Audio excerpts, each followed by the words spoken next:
ये पाकिस्तान जी। के लिए हाँ बोलिए बोलिए, बात रखिए, फिर आपसे सवाल करना है मेरे को। हाँ, पाकिस्तान के लिए कोई मतलब ये मांग नहीं करते। आधा पंजाब तो पाकिस्तान में भी है, आधा ये दिल्ली के साथ साथ आधा पंजाब में, आधा पंजाब तो पाकिस्तान में भी है। तो पाकिस्तान के लिए ये जो मांग कर रहे हैं, मैं तो उनको नाम लेना भी नहीं चाहता ऐसे लोगों को, तो ये जी उनके लिए कोई मांग नहीं उनके लिए कोई, पाकिस्तान के लिए कोई कुछ नहीं कहता। और सबसे बड़ी नहीं, बात तो मैं आपको, आप क्या चाहते हैं कि मैं पहले पाकिस्तान से खालिस्तान की जमीन मांगे, उसके बाद भारत से मांगे? मैं तो ये चाहता हूं पहले पाकिस्तान से मांगे, तभी तो पता चलेगा ना कि वास्तव में तो क्या चाहते हैं। नहीं, तो आपको लगता है कि पाकिस्तान बिल्कुल नहीं देगा, हम भारत दे देगा? भारत तो कभी दे, भारत तो कभी देने ना तो कभी भारत दे सकता है, ना देगा, और ना ही हम सोच सकते हैं कि जो कलाई है, ऐसे लोग कलाई खुल के सामने आ जाएगी, पता लग जाएगा कि अगर ऐसे लोग, वो पता लग जाएगा कि ऐसे लोग कौन ऑपरेट कर रहा है, कौन होते हैं। बिल्कुल। और हमारे देश में भी कुछ ऐसे लोग हैं जो ऐसे लोगों का सपोर्ट करते हैं। और तो आपको ये लगता है सारा जो आंदोलन है ये पाकिस्तान से चलाया जा रहा है? क्योंकि पाकिस्तान से जब आंदोलन चल रहा है तो पाकिस्तान से खालिस्तान की जमीन कैसे मांगेंगे? खालिस्तान बनने की बात क्यों करेंगे? पाकिस्तान के साथ साथ हमारे जो अंदर कुछ भीतर कुछ बैठे हुए लोग हैं ना, मुझे तो लगता है कि ऐसे लोगों का भी कुछ हाथ है। कुछ ऐसे लोग हैं, असामाजिक तत्व है। कौन है ऐसे लोग? कौन है? आप भी जानते हैं, मैं भी जानता हूं, और जिनके लिए कह रहा हूं वो भी जानते हैं। नहीं, ऐसे कौन से लोग हैं? हमारे दर्शक भी तो जाने ना, ऐसे कौन से लोग हैं जो ये सारा खेल कर रहे हैं? ये जो नारा है, ये कुछ साल पहले भी, 1-1.5 साल पहले आपने सुना होगा ये ना। बिल्कुल बिल्कुल, वकील साहब कह रहे हैं। दिल्ली के जेएनयू में नारा लगा था, और जिस दिल्ली के समक्ष नारा लगवाया था, आज वो किस पार्टी में है, और ये नारा लगा था हमने और आपने खूब अपने कानों से नारा सुना था। बिल्कुल, और ये सब पता है, सबको पता है। ये आप लोग शक का बीमारी फैला करके, वह एक पाकिस्तानी कश्मीर का मुसलमान ने नाजायज बातें कहा, अब उसको किसी पार्टी की ओर नाजायज शंका करके आज देश के खुशहाली में उदासीनता का बीज मत बोइए। आज हमारे बीच में कोई ऐसा नहीं जो भारत का टुकड़ा चाहे। जिसने कहा था वह आज जेल के अंदर है, जमानत भी होना मुश्किल है। ऐसे लोगों का हिंदुस्तान में कहीं जगह नहीं है, आना कोई पार्टी ऐसे किसी को जगह दे सकती है। अब इस पार्टी के अगर कोई होता, आज देश का हौसला आसमान पर है, शंका पैदा करना बिल्कुल ठीक नहीं है। अगर जिसको हम कह रहे हैं, अगर कोई उस पार्टी का होता तो हम सही से जवाब दे सकते थे, लेकिन आज उस पार्टी का कोई यादव जी है नहीं। मोदी जी बड़ी गहराई से अपराधियों को पकड़ते हैं। आज अगर जरा भी लेकिन होता तो जेल के अंदर होता। आप लोग किसी के शक का दायरा खैर करके उदासीन बात में मत जाइए। आज पूरे देश का एक एक कण हौसला पर है। इस हौसला के बुलंदी को और बढ़ने दीजिए। मैं आपसे ये पूछना चाहता हूं, यहाँ राजनीति की बात चुनाव नहीं हो रही है कि किसी के आरोप लगा दोगे तो वोट बढ़ जाएगा। नहीं तो क्या आप ये नहीं मानते हमारे देश में कुछ गद्दार लोग बैठे हैं? माहौल को बिगाड़ मत कीजिए। आप इस बात को नहीं मानते? आप इस बात को नहीं मानते हमारे देश में कुछ गद्दार लोग हैं? हमारे देश में भी कुछ गद्दार लोग हैं। कोई गद्दार नहीं है, कुछ जैचंद हैं हमारे देश में। कोई गद्दार नहीं है। धर्म के आड़ में खेलने वाले ढेर गद्दार हैं।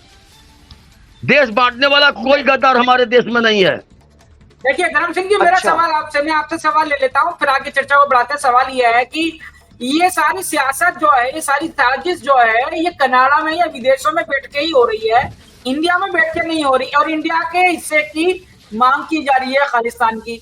सवाल यहाँ पर यह मेरा है कि कनाडा के जो पीएम है G20 के चलते अभी भारत में थे, कल भारत में ही थे, और कल जो है इस तरह का जन समूह इकट्ठा हुआ और भारत के टुकड़े करने की बात, देश के प्रधानमंत्री गृह मंत्री को धमकी देने की बात और दिल्ली को खालिस्तान बनाने की बात, ये सारे नारे लगाए।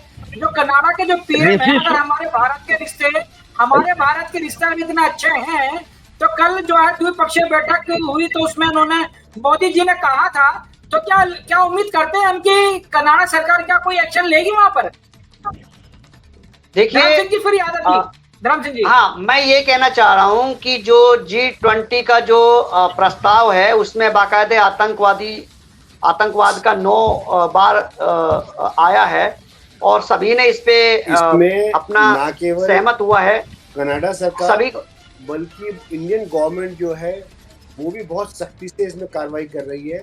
ऐसे लोगों को लगातार तब से जो है चिन्हित किया जा रहा है। ऐसे लोग जितने पासपोर्ट हैं, सारे के सारे जो पासपोर्ट जो इंडिया संबंधित है, सारे के सारे पासपोर्ट कैंसिल किए जा रहे हैं और ऐसे लोगों को चिन्हित किया जा रहा है। ऋषि सुनक साहब ने साफ शब्दों में कहा है, इंग्लैंड की भूमि पर खालिस्तान का आवाज नहीं आ सकता। तो कनाडा सरकार से भारत सरकार को कहना चाहिए कि आप इस पर लगाम लगाइए। जब ऋषि सुनक साहब ने घोषणा करके गए हैं कि हमारे इंग्लैंड की भूमि,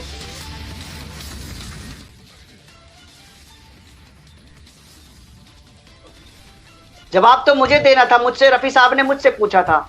जी बात मैं आगे बढ़ाए फिर मैं ये कहना चाह रहा हूं, कोई दिक्कत वाली बात नहीं है, लेकिन जैसे ऋषि सुनक साहब ने कहा कि अब इंग्लैंड की भूमि पर खालिस्तान की आवाज नहीं आ सकती है, और प्रिंस मोहम्मद बिन सलमान भी कहे हैं कि हमारे भूमि से आतंकवादी का कोई जगह नहीं है। तो अब कनाडा सरकार से भारत सरकार को कहना चाहिए कि आप इस पर लगाम लगाइए। जी, ये बात तो कल भी उठी थी, लेकिन जब ये मांग की बात उठी थी उसके बावजूद भी वहां पर खालिस्तानी जो लोग हैं उनको डर क्यों नहीं लगता है? मैं वही कह रहा था, मेरी बात अभी पूरी अधूरी रह गई, पूरी नहीं हुई है। जी धर्म सिंह जी, मैं ये कह रहा था, जो हमारे जो अभी G20 में जो प्रस्ताव पारित हुआ है उनमें सभी देशों ने अपने सहमति दर्ज की है, और जो 1-to-1 जो बैठक हुई थी कनाडा के प्रधानमंत्री जी से, वहां पर भी उन्होंने जो है हमारे नरेंद्र मोदी जी ने जोरदार अपना इन चीजों का इन विषयों का रखा है, लेकिन अनमने मन से कुछ उन्होंने बोला है तो है कि हम करेंगे, लेकिन मुझे लगता है, मैं जहां तक मैं समाचारों में सुन पाया हूं, वो मुझे ऐसा लगता है कि शायद कनाडा के प्रधानमंत्री कुछ मजबूर हैं, करेंगे, लेकिन अभी फिलहाल मुझे कुछ उनकी मजबूरियां नजर आ रही है, क्योंकि दिल खोल के उतना अभी हमारे जो मीडिया में जो चल रहा है वो उतनी जोरदार तरीके से नहीं चल रहा है, वरना इसको पहले भी रोका जा सकता था। जो जवाब ऐसा निकल कर आया, जवाब ये था कि कनाडा सरकार जो है, कनाडा सरकार के अंदर स्वतंत्रता का जो आजादी है, स्वतंत्रता की आजादी, बोलने की आजादी, अपने मन को प्रकट करने की, भाव को प्रकट करने की आजादी के चलते उनकी आजादी का हनन ना हो, तो इस वजह से कनाडा के अंदर इस तरह की आवाजें बुलंद हो जाती है। कहीं ना कहीं वहां का किसी देश के विरुद्ध, किसी देश के विरुद्ध तो नहीं होनी चाहिए ना। जिस तरीके से आजादी तो ठीक है, आजादी तो ठीक है, लेकिन आजादी जब गलत तरीके से इस्तेमाल की जाए तो वहां पर तो फिर आजादी नहीं रहती ना। हाँ, तो अब क्या अब कनाडा के सरकार से अपनी सरकार को कोई प्रस्ताव रखना चाहिए कि नहीं? अब इसमें क्या विपक्ष बोलेगा? प्रस्ताव रखा है, मोदी जी को बोलना चाहिए। अरे प्रस्ताव रखा है, मोदी जी को कनाडा सरकार पर दबाव बनाना चाहिए कि इन अपराधियों को गिरफ्तार किया जाए। अरे आपने पढ़ा है कि नहीं पढ़ा है? प्रस्ताव रखा है, कल ही रखा है। आपको मोदी जी का नाम लेने में डर लगती है क्या? मोदी जी आज पूरे भारत के मालिक है, 5% सबके मालिक है। अभी कनाडा सरकार को ऊपर दबाव बनानी चाहिए कि आप अपराधियों को कैद कीजिए, हम आपके लिए भी सपोर्ट करेंगे, आप हमारा सपोर्ट कीजिए। दोस्ती किस काम की है? अब आपको प्राइम मिनिस्टर बनाया जाएगा तब आप रखना ये चीजें। नहीं, अब आप कह दीजिए कि राहुल जाएगा कहने, लालू मुलायम कहने जाएंगे, ओवैसी कहने जाएंगे। राहुल का तो नहीं, राहुल तो विदेश में, मोदी जी का नाम लेने में संकोच क्यों लग रहा है? नहीं, राहुल तो देश में, इस पर हमारी सरकार को दबाव बनाना चाहिए। हमारी सरकार को फर्ज बनता है उन पर दबाव बनाए, इन अपराधियों को गिरफ्तार किया जाए। नहीं तो क्या आपको लगता है कि सरकार कुछ कह नहीं रही है, कुछ कर नहीं रही है? सरकार कुछ नहीं अपना कही काम है। कर रही है। अभी कोई समाचार नहीं आया है, कहीं से आवाज नहीं आई है। इसके बारे में पहला डिबेट यही मतलब हो रहा है। अभी मतलब कोई आपने नहीं कोई सुना, मीडिया वाला आपने- चर्चा भी नहीं किया है। मतलब आपने नहीं सुना तो सरकार कर नहीं रही है, हैं? ऐसा ही ये होता है क्या? मोदी मीडिया, मोदी जी जब कहेंगे तब बोलेगी। यही समस्या है आप लोगों की। अब इंडिया बिखरने वाला है ना, समस्या तो ये है। बीजेपी में बिखरा हो रहा है। कैलाश इंडिया गठबंधन मेघवाल ने खत्म। अर्जुन सिंह मेघवाल को कह दिया पक्का चोर है, मोदी के झोली में बैठा है। ठीक है, एक वसुंधरा मिनट। राजे मेरा सिंधिया ने सवाल- कह दी और ठीक कह रहे हैं।